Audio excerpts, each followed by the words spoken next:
Hello and welcome, I'm Doyle, and today we're going to be talking about a brand new mod for BattleTech that's just been released called BattleTech Extended 3025 Commander Edition. Brought to you by the same creator of BattleTech Extended 3025, Harry78, with Just In Case, plus a whole team of other modders coming together to make this project a reality. You can find it on Nexus Mods, so after watching this, if you don't want to miss out on this fantastic new BattleTech experience, go and grab it and start yourself a new BattleTech adventure. If you enjoyed playing BattleTech Extended 3025 and you want to take your game a step further with even more content and new mechanics, then BattleTech Extended 3025 Commander Edition is the mod for you.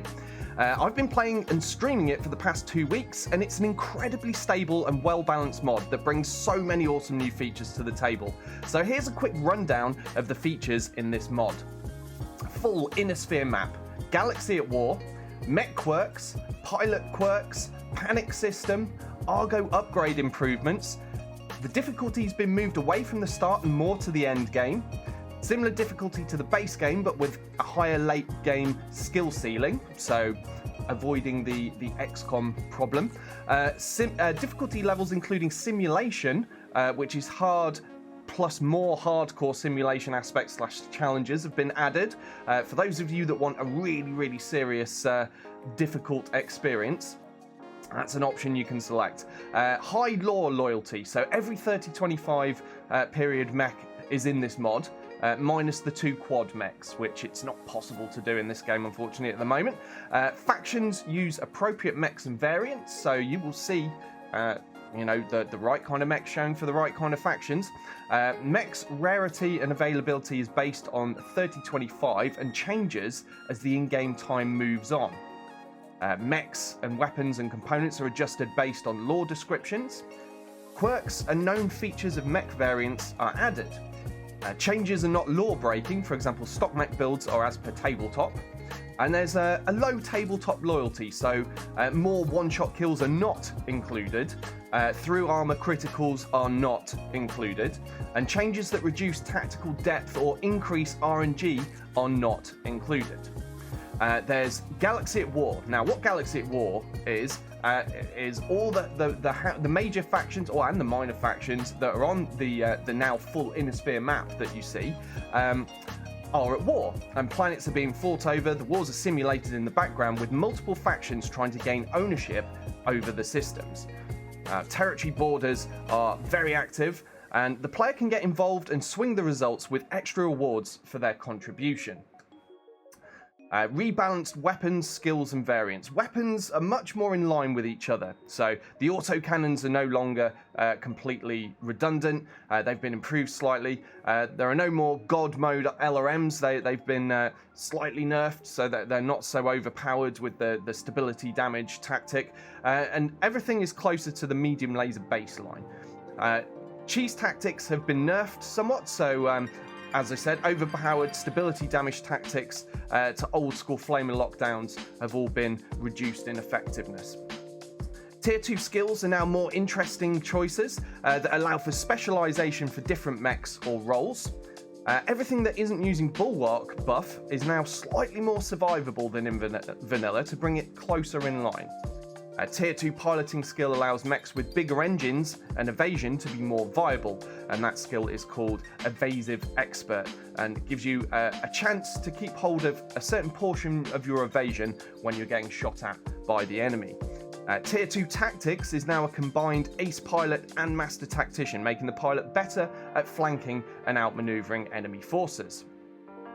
The XCOM effect has been lowered, as I briefly mentioned earlier, reduced just how powerful level 10 pilots are, and they've reduced resolve usage at maximum level. So the effect of that is, for example, Call Shot Mastery is not as overpowered as it is in the vanilla game. You will have less of a chance of pulling off those headshots, and of course the resolve that's coming in is not quite as high as before. It's not a huge drop, it's just a little bit of a drop, but these things add up and make for a slightly more tricky experience at the very late stage of the game, where in vanilla things, let's be honest, get very easy. Precision headshot after precision headshot does not happen in this mod. Okay, so mech quirks. Described by tabletop optional rules and lore descriptions, most quirks are implemented to complement this game. So they're interpreted and put into a computer game format. So they're not completely just tabletop rules slapped into a PC game. Quirks that improve certain builds and playstyles without railroading. Which variants to bring is now not just based on hard points and engine size. So you have extra considerations to make about which mechs you choose, and in my time playing this over the last 2 weeks, it has certainly affected some of the mechs I've chosen to put into my Lancers. It's a very interesting new addition, these mech quirks. Enemies are now more varied, and these quirks provide extra tactical considerations. Quirks that may be unfunning, such as exposed weapon linkage, or on a marauder meaning the player never uses the signature ballistic in the torso, are not included. So some have been left out deliberately to avoid unfunning the game. I'm sure you all understand what that means and why. Mechs for you and the enemy to counter ECM, making ECM cheese not so bad. So there are extra sensory quirks that come on certain mechs that help cut through ECM and stop the player from being able to really abuse that against the AI, which I'm sure you'll agree is a good thing and adds an extra layer of challenge.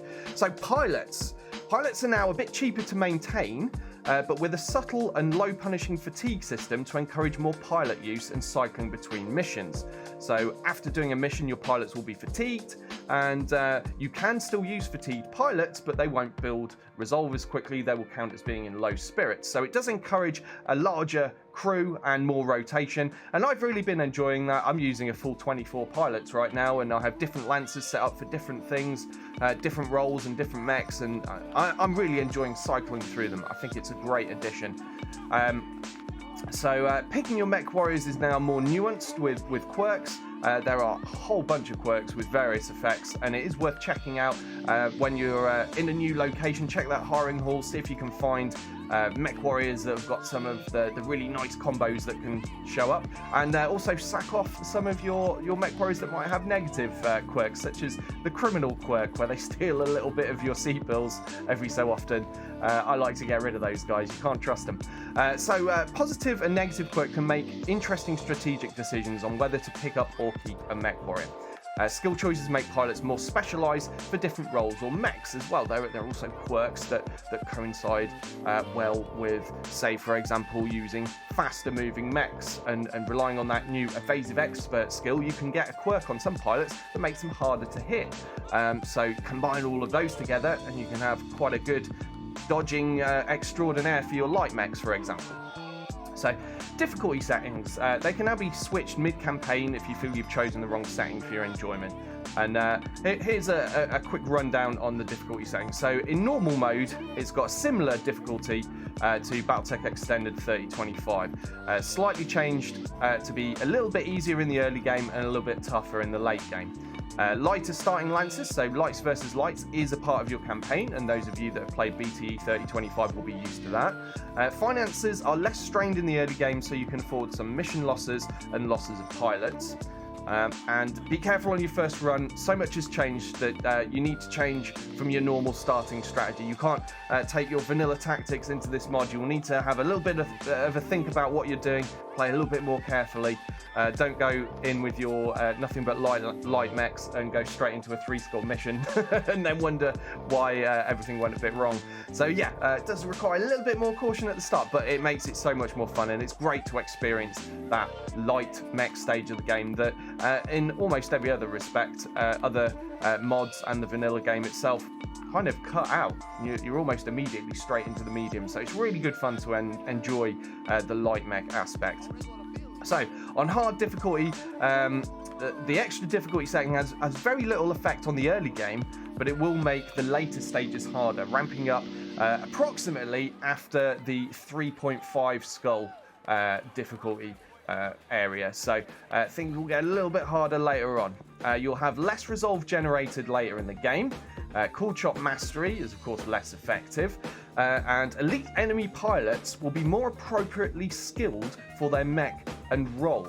which is very interesting. So you will no longer be encountering at the higher level enemy pilots that have really inappropriate skill sets for the mech they're piloting. They will now be far more appropriate. So if you're up against some kind of long-range sniper, you might well have multi-target and breaching shot.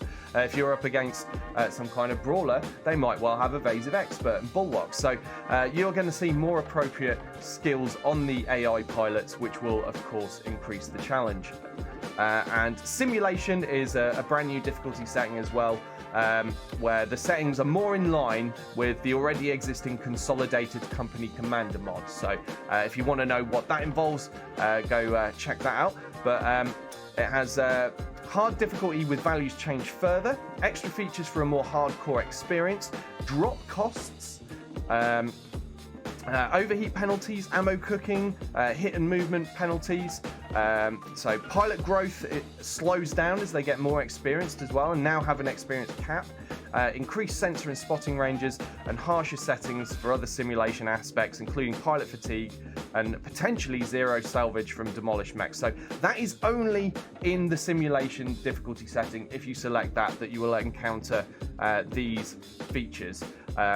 If you're just playing on normal mode or hard mode, you won't have to worry about all of this stuff. It's just been added as a nice little extra for those that want a truly insanely hardcore experience. I know some of you like that out there, and you are able to give that a try with this setting.